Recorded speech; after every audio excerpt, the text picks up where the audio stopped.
Sejumlah negara di Asia Tenggara mengalami lonjakan kasus virus positif tak kasat COVID-19. mata virus Temuan corona varian semakin virus tidak September terkendali. 2020. Penambahan Berbagai kasus upaya telah COVID-19 dilakukan di Indonesia pemerintah menjadi untuk yang menekan terbanyak penyebaran dan sejak penambahan kasus masih dimulai. terjadi.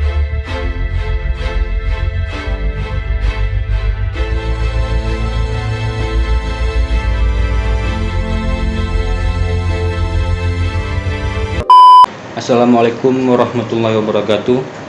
Saya Khairil Mursalin, mahasiswa Ilmu Pemerintahan Universitas Syah Kuala.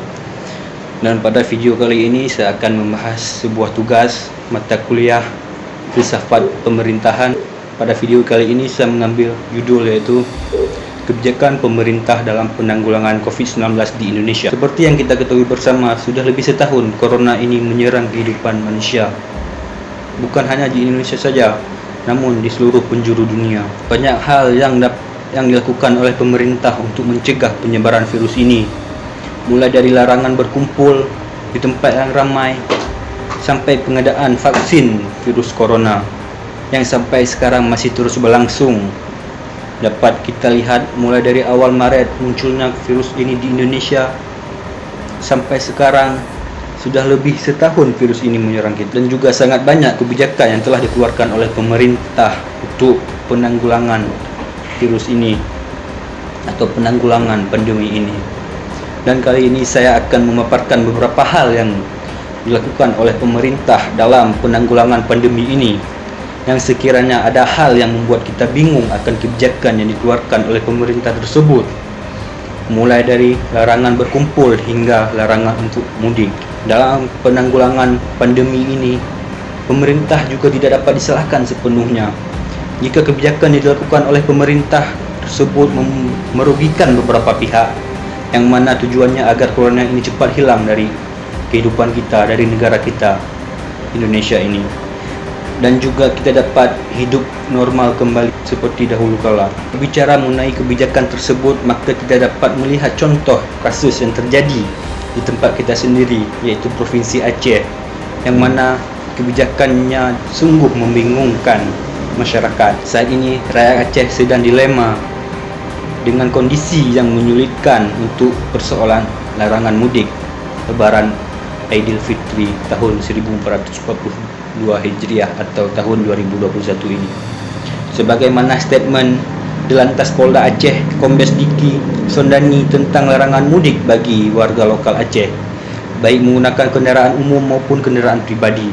Pernyataan Dilantas Aceh Kombes Diki Sondani yang bertolak belakang dengan statement Kapolda Aceh Irjen Pol Wahyu Widada. Perbedaan statement soal larangan boleh atau tidaknya mudik ini sekarang sudah membingungkan seluruh masyarakat Aceh. Awalnya Dilantas Aceh Kombes Diki Sondani mengeluarkan statement mewajibkan masyarakat Aceh mengantongi surat swab antigen jika ingin bepergian antar kabupaten atau kota di Aceh. Kemudian bila tidak memiliki surat tersebut, maka masyarakat akan dipaksa putar balik. Namun hal itu menuai banyak kritikan, banyak penolakan oleh masyarakat Aceh itu sendiri.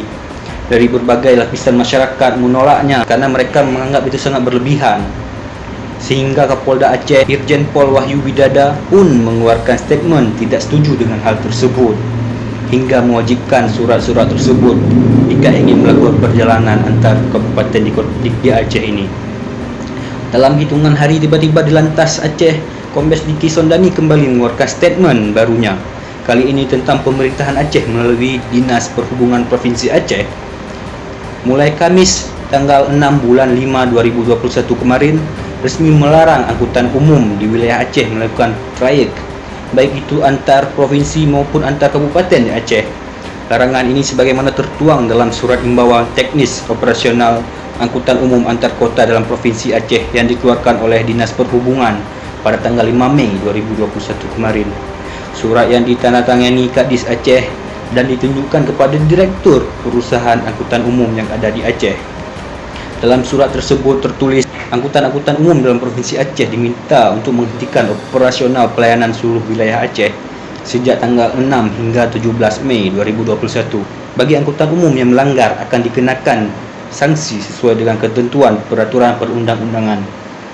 Surat Dinas Perhubungan tersebut dikeluarkan untuk menindaklanjuti kesepakatan nasional terkait larangan mudik sebagaimana diatur dalam Peraturan Menteri Perhubungan Nomor PM 13 Tahun 2021 tentang pengendalian transportasi selama masa pandemi dalam rangka pencegahan penyebaran virus corona di Indonesia. Sejalan dengan itu, sejak kemarin larangan tersebut mulai berlaku di Aceh. Dari kasus ini, bahwasanya kita dapat melihat kebijakan yang dikeluarkan oleh Dilantas sangatlah aneh. 3 hari yang lalu sudah ada statement dari Bapak Kapolda bahwasanya tidak ada larangan mudik lokal di Aceh.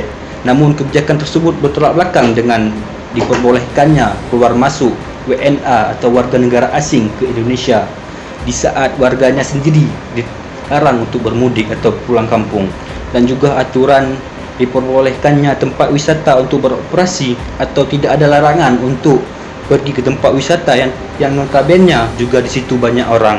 Maka jika kita jelaskan ini secara logika, akan sangat tidak masuk akal kedua hal tersebut, yang mana ketika mudik dilarang dan berkumpul di tempat wisata diperbolehkan, yang mana keduanya ada kemungkinan kita untuk bertemu dengan orang asing atau orang yang kita tidak kenal dan terjadi penularan virus corona tersebut.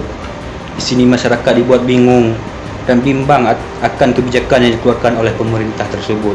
Jika kita berpikir secara rasional, maka di mana saja kita berada dan kapan saja, jika kita tidak menerapkan protokol kesehatan, mau itu saat kita mudik ataupun berlibur sekalipun, maka akan ada kemungkinan kita untuk tertular virus tersebut.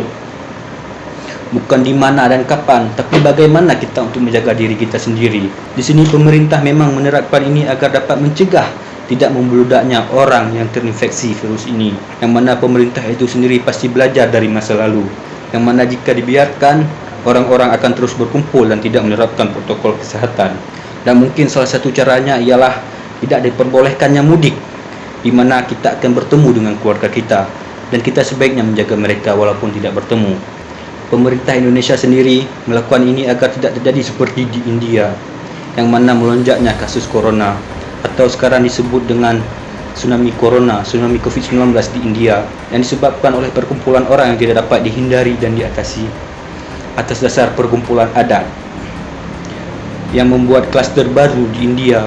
Sekarang pemerintah India sendiri sudah kewalahan menanggulangi kelonjakan kasus ini, dan lagi sangat banyak nyawa yang melayang akibat klaster baru ini.